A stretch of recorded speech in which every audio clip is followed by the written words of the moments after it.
Hi guys, Mark's here, Everything Tenere. Today we're gonna kick off my winter maintenance series of videos with episode 1, and this will be a bit of an informative little video because I want you to succeed in your maintenance planning, and I do want that myself as well. So let's kick it off. So we're gonna kick it off here. So you can see we have planning, we have prepare or preparation, and execute or execution. So we're gonna go deep dive into these different pointers so you know what I mean. So planning is everything. Without a plan, things go down the drain pretty quickly most of the times, right? So by planning I mean, know your maintenance parts or maintenance points. You might already know that you need to change your chain and sprocket, but check your bike. Make sure that you go through it really thoroughly so you know things that needs to be replaced or do maintenance on, greasing bearings or whatnot, replacing oil, filter, everything, all the small details, so you have a great plan to start off with. Write everything down on a piece of paper so you know what you need to do and the different points that needs to be taken when we come to the execution part, right? You might need to bolt on new accessories or modify and improve things, right? So put those down on the piece of paper as well, so you have everything down. Check your wheel bearings, check your fairings, any cracks or whatnot. Cables, might need to improve things or change off a connector or whatnot. Have every small little thing that you want to do on this piece of paper. It will make life much easier. So next one. Preparation. Well, without preparation or a good plan, it's also going down the drain. So you need to prepare. Order needed parts, right? You have all the parts you need to order them. Check so you have all the tools needed. You might need a special tool to do some maintenance job. Make sure that you buy that. Make sure that you have oil, grease and solvent sprays or whatnot in your garage, right? So make a list of all the things you need to purchase. Be ready for unseen hiccups, because when you remove parts you will for sure find things that needs to be sorted out as well. So don't get all pissed off when you see that you forgot something, right? This will happen to all of us. Create a service log or a little service diary, right? Write everything down that you have done. I have one that I made in Excel, so I have the date, I have the odometer, I have, if it's replaced or cleaned, and I have a big line where I can write what I did replace, and also a little tick box where I have, if I have a receipt or not. So save all this and write down the different things you do, because it will be much easier later on for you to go back and see, okay, I changed the engine oil at this odometer or at this date. And also if you sell the bike, it will be much better or much easier for the new owner to check that you really, done the job that you're supposed to do, and it will be easier for all of us, right? Now we get to execution, or we're not going to execute anyone, but we're going to execute the maintenance parts, right? And the maintenance points, or the different things we need to do. So first of all, clean your freaking bike, right? Do a thorough deep clean of your bike, because no one wants to work on a dirty, muddy, grimy, sandy bike. I hate that, I hate working on a bike that is dirty. So always clean it before you do maintenance, right? Make sure it's really clean and nice. And don't go overboard. Don't go think you're gonna do all these maintenance parts in one go, right? For me, I have whole winter on me, until spring. So I will spread all my different maintenance out over the next couple of months, so I don't get, all this worked up and stressed out of doing all the maintenance at one time. And don't forget to put down the things you replace in the log, as I mentioned before. and double check your bolts, all the torque settings, or that they have been you know, tightened down, so you don't lose a bolt the first thing you do when you start riding next spring. So these are the main pointers how to succeed in your winter maintenance, and you know, how to have a good plan and you're prepared, so when you come to the execution of it all, you have everything that you need. So make sure that you go through everything in a smart way, put everything down on a piece of paper, and you will succeed with a, you know, 5-star rating pretty much, right?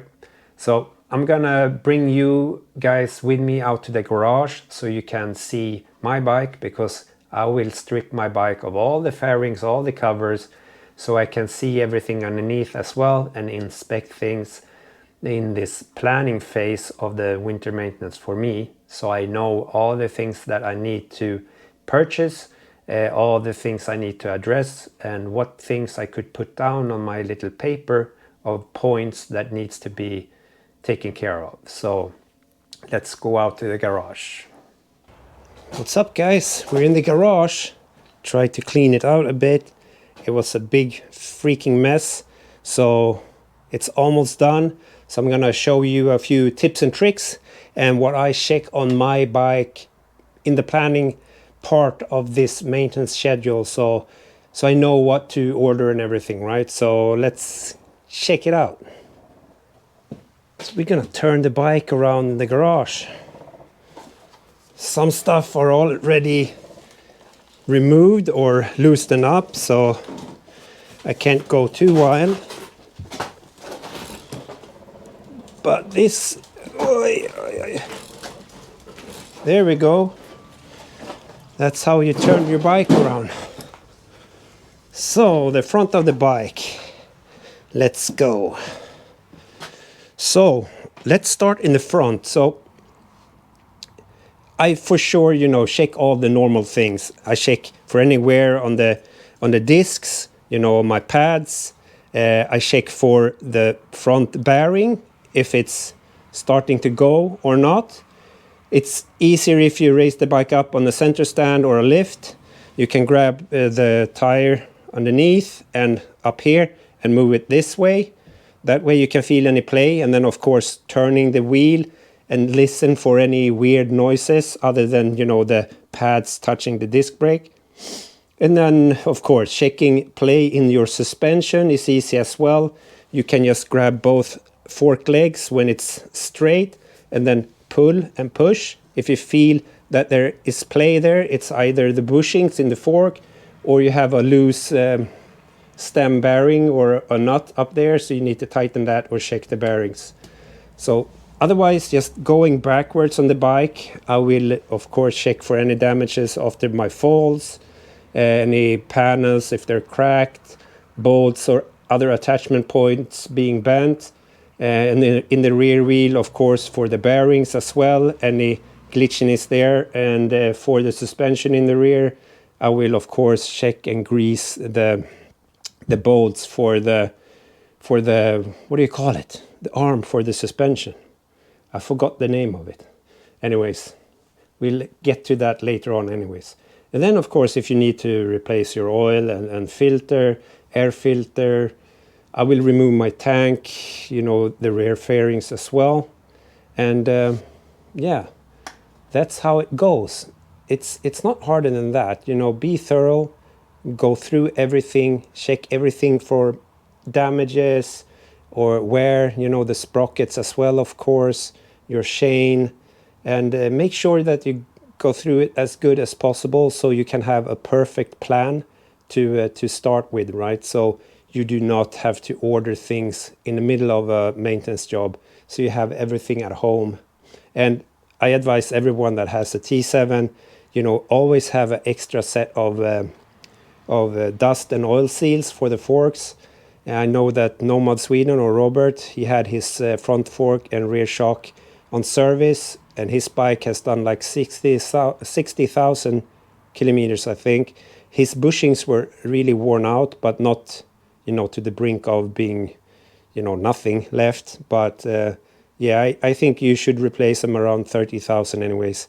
And if you have any damages like I have, that could of course create more friction on the bushings, and they will get destroyed quicker. And if they really wear down a lot, you know, you can damage your chrome part of the leg, and you don't want that. Another smart little tip for you guys is this one up here, if I didn't show you already. So I'm gonna change the camera around and you can see it. So up here I have a little cardboard, a used cardboard from a box. I've write names on the different bolts or where they're supposed to sit, so nice and tidy, and you won't lose them and have them in, like I have over there, all my fairings and stuff in a box, because that will for sure get stuff to get lost, or you don't find it, or you don't know which bolt or nut or screw is to what part.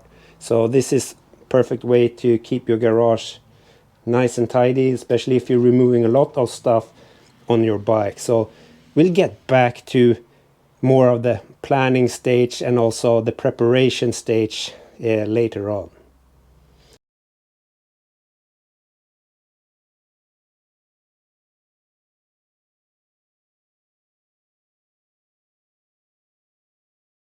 So that's it for this video. Not a lot showing you guys on the bike, but now you have the fundamental way of me going through the bike in the planning stage of a big maintenance or winter maintenance in my case. And we will talk more about that, but this is the end of this little fine video, and I hope you like and subscribe to the channel. And if you have any questions, write them below and I'll be quick and answer them for you. And otherwise, any suggestions on the stuff you want me to bring up, you know, please tell me and I'll try to make a video on it. See you later, alligator, and don't do anything stupid. Cheerios, bye bye.